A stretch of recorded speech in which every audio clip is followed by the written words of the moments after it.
Hello my dear students, welcome to Nishant commerce classes.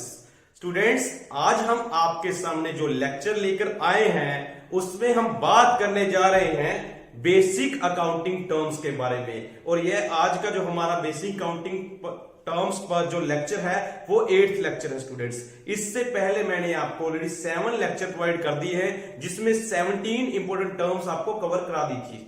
तो आज बात करेंगे 18th टर्म जो क्या है रिसिप्ट, और इसके अलावा वाउचर क्या है, बैड डेट्स क्या है, कुछ और इंपोर्टेंट टर्म्स के बारे में भी डिस्कशन करेंगे। So let's start our topic receipt. Receipt क्या है students? Inflow of money in the business. देखिए मैंने एक लाइन में सिंपल सा मीनिंग बना दिया कि इनफ्लो ऑफ मनी मतलब क्या है। मनी मतलब पैसे की बात कर रहे हैं। इनफ्लो, पहले फ्लो का मीनिंग समझिए। फ्लो का मीनिंग क्या होगा? मूवमेंट। इन का मीनिंग मतलब पैसा बाहर से अंदर आया, मतलब हमारे बिजनेस में आया। तो जब भी कभी हमारे बिजनेस में कहीं से भी पैसा आता है तो उसे हम रिसिप्ट कह देते हैं स्टूडेंट्स। इतना सिंपल कंसेप्ट है ये। रिसिप्ट को हिंदी में क्या कहते हैं? प्राप्ति। कि हमने क्या किया? कुछ प्राप्ति की। यहां पर किस प्राप्ति की बात कर रहे हैं? पैसे की, कि बिजनेस में पैसा आया। अब आप सोच रहे होंगे कि बिजनेस में पैसा कहां कहां से आ सकता है। देखिए हम रोजाना बिजनेस में कई तरह की एक्टिविटीज करते हैं, जैसे कि हमने सामान नगद दे दिया था तो पैसा आता है, अगर उधार दे दिया तो डेटर्स बन गए थे और डेटर से भी पैसा आ सकता है। इसी तरीके से क्या हो सकता है, हमने मतलब कि सैलरी रिसीव की हो या किसी को पैसा दिया हो उधार पर, उससे हमें इंटरेस्ट मिला हो। तो इसके अलावा कोई बिल्डिंग सेल की हो तो उससे पैसा आ गया हो, कोई मशीन बेकार पड़ी थी उसे सेल कर दिया उससे पैसा आ गया हो। तो ये डिफरेंट सोर्सेस है दोस्तों। तो इन सोर्सेस को हम 2 कैटेगरी में डिवाइड कर सकते हैं। वो कौन कौन सी हैं? सबसे पहले देखिए क्या लिखा है मैंने, रिसिप्ट में भी ऑफ रेकरिंग और नॉन रेकरिंग। मतलब रिसिप्ट जो है वो रेकरिंग नेचर की भी हो सकती है और नॉन रेकरिंग नेचर की हो सकती है। इन दोनों बेसिस पर हम 2 कैटेगरीज डिवाइड करेंगे। देखिए, so receipts can be divided into 2 categories. Number 1 capital receipt, number 2 revenue receipt. अब सोच रहे होंगे रेकरिंग का क्या मीनिंग है, नॉन रेकरिंग का मीनिंग क्या है। तो पहले इसका मीनिंग डिस्कस करते हैं स्टूडेंट्स। देखिए रेकरिंग का मीनिंग होता है रेगुलर बेसिस पर। मतलब अगर हम कोई काम बार बार रिपीट करें, जैसे हमारा बिजनेस क्या है, गुड्स को परचेज सेल करने का, तो जो गुड्स हम सेल करते हैं वो क्या हम सारे साल में एक आध बार करेंगे? नहीं, वो हमारी रेगुलर नेचर की इनकम होगी। उसके अलावा जो हम कह रहे हैं रेंट रिसीव करें या कमीशन रिसीव करें, कुछ भी है, ये हमारे रोजाना की एक्टिविटीज हैं। तो इनसे जो नॉर्मल कोर्स ऑफ बिजनेस से जो हमें इनकम होती है, जो पैसा आता है, उसे हम कहते हैं रेकरिंग नेचर का। नॉन रेकरिंग नेचर क्या है? जो कैजुअल वर्क में होगा, जो डेली लाइफ का पार्ट नहीं है, मतलब बार बार उसे हम नहीं करते, रेगुलर बेसिस पर हम नहीं करते। समझ गए होंगे दोस्तों रेकरिंग और नॉन रेकरिंग का meaning. Recurring means regular, non recurring means non regular और कैजुअल बेसिस। तो देखिए हमने डिवाइड कर दिए 2 पार्ट्स में। पहले बात करते हैं कैपिटल रिसिप्ट की। आपको कैपिटल रिसिप्ट के बारे में पूरी डिटेल देंगे। कैपिटल रिसिप्ट को हम क्या कहते हैं? पूंजीगत प्राप्ति। पूंजीगत प्राप्ति के नाम से जाना जाता है। अब कैपिटल रिसिप्ट क्या है? तो सबसे पहले आप इसका मीनिंग कैसे लिखेंगे? Capital receipts are those receipts which are of non recurring nature. जो नॉन रेकरिंग नेचर की है, जो बार बार नहीं होती। उसके बाद एग्जांपल बता दीजिए, sale of building, raising a loan, sale of machine, sale of plant. तो दोस्तों आपको याद रखने का एक छोटा सा तरीका बताता हूं। एग्जांपल कैसे बनेगी, आप एसेट या लायबिलिटी की एग्जांपल लीजिए। एसेट, कोई भी एसेट सेल कर दीजिए, sale of building, sale of machinery, क्योंकि हम बार बार ये काम नहीं करते। हमारा काम गुड्स सेल करने का है, एसेट सेल करने का नहीं है, तो ये रेगुलर बेसिस पर नहीं होंगी। सेल ऑफ बिल्डिंग, इसी तरीके से sale of plant, sale of machinery. और दूसरी एग्जांपल लायबिलिटी की मैंने लिखी कि मैंने लोन ले लिया। क्या हम बार बार लोन लेते हैं? क्या हमारा ये डेली का काम है या हमारा हर मंथ का काम है? नहीं, हमें जब जरूरत पड़ेगी हम तब लोन लेंगे। तो रेकरिंग नेचर नहीं है, रेगुलर बेसिस पर नहीं फिक्स है कि हर मंथ हमने लोन लेना है या हर साल हमने लोन लेना है। ये नॉन रेकरिंग नेचर का हुआ। तो उम्मीद करता हूं एग्जांपल भी आपको समझ में आ गई होगी। इसके बाद आपने क्या ध्यान रखना है कैपिटल रिसिप्ट में? कैपिटल रिसिप्ट में लास्ट बात जो ध्यान रखनी है, ये कहां पर शो की जाती है? These are shown in balance sheet. ये कहां पर शो की जाती है? बैलेंस शीट में शो की जाती है। क्यों? क्योंकि लायबिलिटी और एसेट की बात की थी, तो ऑब्वियसली ये कहां पर शो होगी? बैलेंस शीट में शो होगी। और एक लास्ट इंपोर्टेंट बात दोस्तों, जो कैपिटल रिसिप्ट के बारे में शायद ही कुछ स्टूडेंट्स करते हैं, कुछ स्टूडेंट्स भूल जाते हैं, कुछ थोड़ा सा डीपली नहीं सोचते, वो बताने जा रहा हूं। वो इंपोर्टेंट पॉइंट क्या है? देखिए एक्चुअल में क्या है, जब भी कैपिटल रिसिप्ट होती है उसका रिजल्ट क्या होता है? या तो एसेट में कमी आती है या लायबिलिटी इंक्रीज होती है। आप कहेंगे कैसे? एग्जांपल ध्यान से देखिए स्टूडेंट्स दोबारा।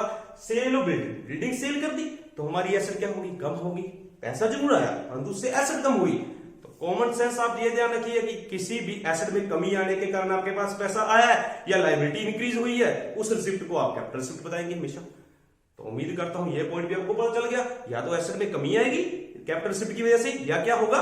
लायबिलिटी में इंक्रीज होगा। आपने लोन लिया तो लायबिलिटी आपकी क्या होगी? इंक्रीज होगी।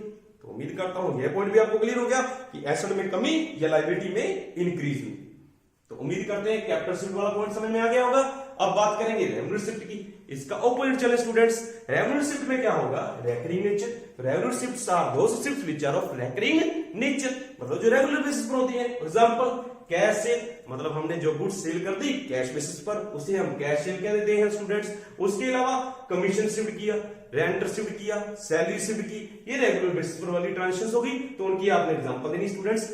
These are shown in trading और प्रॉफिट एंड लॉस अकाउंट। ये कहां पर शो की जाती हैं?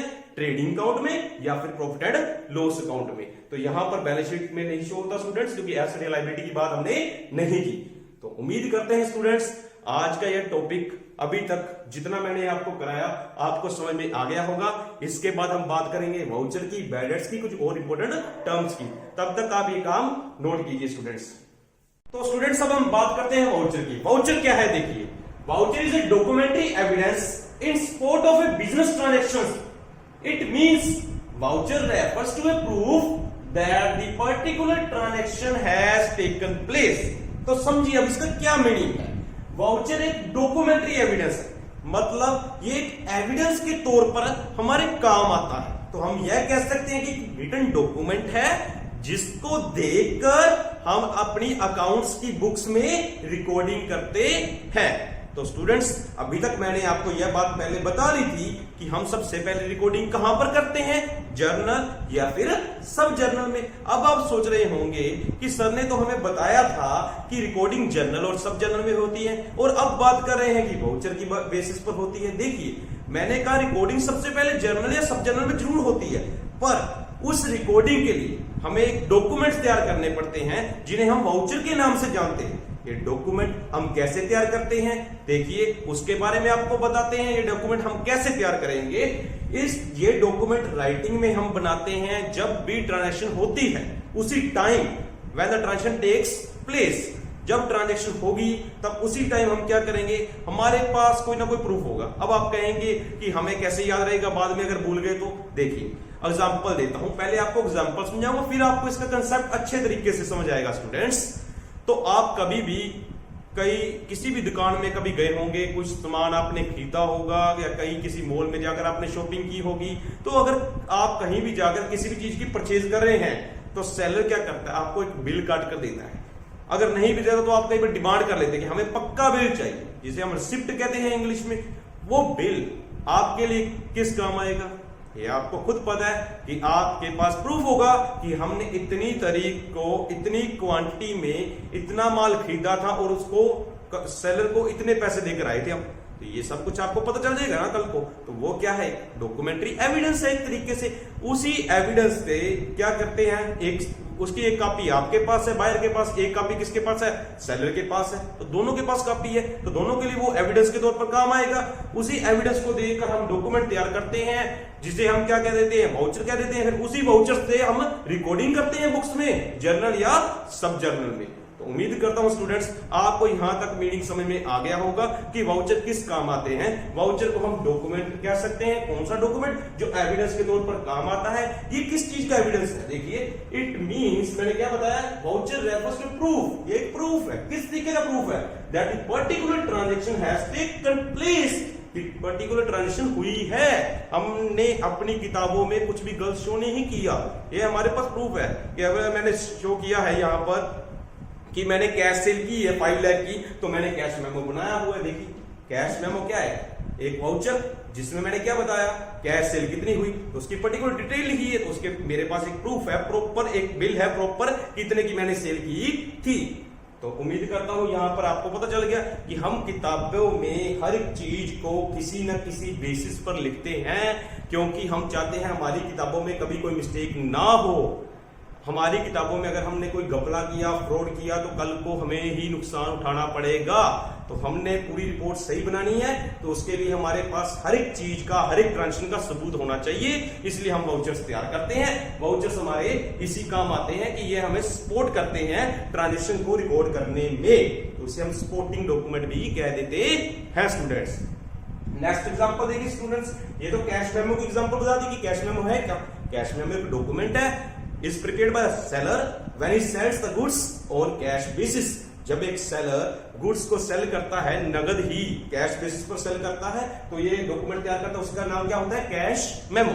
इसी तरीके से स्टूडेंट्स पे इन स्लिप होती है, इनवॉइस होता है, बिल होता है, एक्सेट्रा कई टर्म्स हैं जिनको हम वाउचर के नाम से जानते हैं। वाउचर्स की एग्जांपल्स हैं, किस किस तरह के वाउचर्स होते हैं। पे इन स्लिप के बारे में आपको बताते हैं स्टूडेंट्स। देखिए स्टूडेंट्स, आप में से बहुत से स्टूडेंट्स ऐसे होंगे जो एक्चुअल में कभी ना कभी उनको मौका मिला होगा कि वो बैंक में गए होंगे, तो उन्होंने वहां पर जाकर पैसे भी जमा कराए होंगे या किसी ने विड्रॉ किए होंगे। तो मैं यहां पर बात करने जा रहा हूं पैसे जमा कराने की, अमाउंट डिपॉजिट कराने की। जब आप बैंक में अमाउंट डिपॉजिट करने जाएंगे स्टूडेंट्स, तो आप क्या करेंगे, फॉर्म फिल करेंगे, एक स्लिप फिल करेंगे जिसे हम पे इन स्लिप के नाम से जानते हैं। अब आप थोड़ा सा सोच रहे होंगे कि शायद सर उसी रसीद की बात करें या जो हम चेक जमा कराने के टाइम या पैसा जमा कराने के टाइम में फिल करते हैं। तो स्टूडेंट्स मैं आपको दिखा भी देता हूं, हर बैंक की वैसे पे इन स्लिप का थोड़ा सा फॉर्मेट डिफरेंट हो सकता है। ये देखिए स्टूडेंट्स, अब आप देख रहे हैं कोटक बैंक की ये आपको स्लिप दिखा रहे हैं जिसे हम पे इन स्लिप के नाम से जानते हैं। ये दो पार्ट्स में, सबसे पहले आपको बता दिए, ये रहा फर्स्ट पार्ट, ये रहा सेकंड पार्ट। ये फर्स्ट पार्ट जो है ये बैंक आपको बाद में वापस कर देगा स्टैंप लगाकर, और ये पार्ट बैंक अपने पास रखेगा सबूत के लिए, एविडेंस के लिए। तो स्टूडेंट्स देखिए, सबसे पहले डेट लिखते हैं हम, यहाँ पर ब्रांच का नाम, अपना अकाउंट नंबर हम लिखेंगे, अगर क्रेडिट कार्ड है तो उसका नंबर लिखेंगे, अपना नाम लिखेंगे, यहाँ पर कितने पैसे जमा कराने हैं उसकी पूरी डिटेल आएगी स्टूडेंट्स। वर्ड्स में भी हम दोबारा लिखेंगे, एंड पर डिपॉजिटर के साइन होंगे। इसी तरीके से यहाँ पर भी account number, credit card number और पैन कार्ड नंबर लिखेंगे, डेट लिखेंगे जिस दिन हम पैसे जमा करा रहे हैं, या ब्रांच का नाम, और मोबाइल नंबर अगर है तो मोबाइल नंबर लिख लेंगे हम, अपना नाम, जिसने अपने खाते में पैसे जमा कराने उसका नाम, और यहाँ पर भी डिटेल आएगी स्टूडेंट्स। और अगर हमने यहाँ पर क्या दिखाना, देखिए 2000 के कितने नोट्स जमा कराए हैं और टोटल अमाउंट कितनी होगी, 500 के कितने नोट्स हैं, टोटल अमाउंट कितनी होगी, 200 के कितने नोट्स हैं, ऐसे हम टोटल कर देंगे। फिर यहाँ पर हम वर्ड्स में भी दोबारा लिखेंगे स्टूडेंट्स, तो एंड पर यहाँ पर भी हमारे साइन होंगे। तो देख लिया आपने भी, हम डबल टाइम ये सब कुछ लिखते हैं। और डबल टाइम क्यों लिखते हैं, क्योंकि ये फर्स्ट कॉपी हमें वापस मिल जाता है, फर्स्ट पार्ट जो है, सेकंड पार्ट बैंक अपने के पास रखता है एज ए एविडेंस। इसी तरीके से आपको समझ आ गया, बाकी के डॉक्यूमेंट्स भी होते हैं, बाकी के वाउचर्स भी होते हैं। तो अब बात करते हैं नेक्स्ट टर्म की, बात करेंगे एंटिटी। एंटिटी क्या है? Entity refers to an economic unit. Entity को हम इकोनॉमिक यूनिट कह सकते हैं स्टूडेंट्स। इकोनॉमिक यूनिट क्या है? आर्थिक इकाई, हम इसका नाम रखते हैं, हिंदी में हम इसे क्या कहते हैं, आर्थिक इकाई। आप सोचेंगे आर्थिक इकाई का मीनिंग क्या हुआ, इकोनॉमिक यूनिट का मीनिंग क्या हुआ। एंटिटी का मीनिंग सर ने कह दिया इकोनॉमिक यूनिट है। इकोनॉमिक यूनिट क्या है? कोई भी फर्म लगा लीजिए स्टूडेंट, कोई भी इंडस्ट्री लगा लीजिए, कोई भी कंपनी लगा लीजिए जो इकोनॉमिक एक्टिविटीज का काम कर रही है, उसे क्या कहेंगे हम, एंटिटी कहेंगे स्टूडेंट्स। अब आप सोच रहे होंगे इकोनॉमिक एक्टिविटीज क्या है। देखिए, ये बीनस का फर्स्ट चैप्टर अगर आप रीड करेंगे तो वहां पर आपने एक्टिविटीज के बारे में डिटेल में पढ़ा होगा, ये इकोनॉमिक होती है, नॉन इकोनॉमिक होती है। तो फिर भी आपको दोबारा रिपीट कर देते हैं। Economic activities are those activities which are related with earning profit motive. जो हम पैसा कमाने के लिए, मनी के साथ इनका रिलेशन है, जो पैसा कमाने के लिए हम क्रियाएं करते हैं, उन्हें हम क्या कहते हैं, इकोनॉमिक एक्टिविटीज। देखिए, मैं आपको पढ़ा रहा हूं, उसके बदले में आपसे फीस चार्ज करूं, तो वो क्या है, इकोनॉमिक एक्टिविटी। अगर इसी तरीके से मैं कहूं, मैं अपने बिजनेस में गुड्स को सेल कर रहा हूं, किस लिए कर रहा हूं, प्रॉफिट कमाने के लिए, वो क्या है, इकोनॉमिक एक्टिविटी। तो आपको समझ में आ गया होगा, कोई भी बिजनेस की बात करें, कोई भी, चाहे उसे बिजनेस कह लें, ऑर्गेनाइजेशन कह लें, फर्म कह लें, जो इकोनॉमिक एक्टिविटी का काम कर रही है, उन्हें हम एंटिटी के नाम से जानते हैं। जैसे एग्जांपल देखिए, टाटा मोटर्स का नाम आपने सुना है, रिलायंस का नाम आपने सुना है, मारुति उद्योग का नाम आपने सुना है। ऐसी बहुत सी एग्जांपल्स हैं जो फर्म के नाम लिख सकते हैं आप, मोहन एंड सोहन एंटरप्राइजेस, जो मर्जी आप लिख लीजिए, जो एक्चुअल में काम कर रहे हैं, उन्हें क्या कहेंगे हम, एंटिटी का नाम देंगे। तो उम्मीद करते हैं स्टूडेंट्स आज का लेक्चर आपको अच्छा लगा होगा और आपने बहुत कुछ नया भी सीखा होगा। तो प्लीज अगर आपको मेरा लेक्चर अच्छा लगा तो लाइक जरूर करना मेरी वीडियो को। Thanks for watching the video.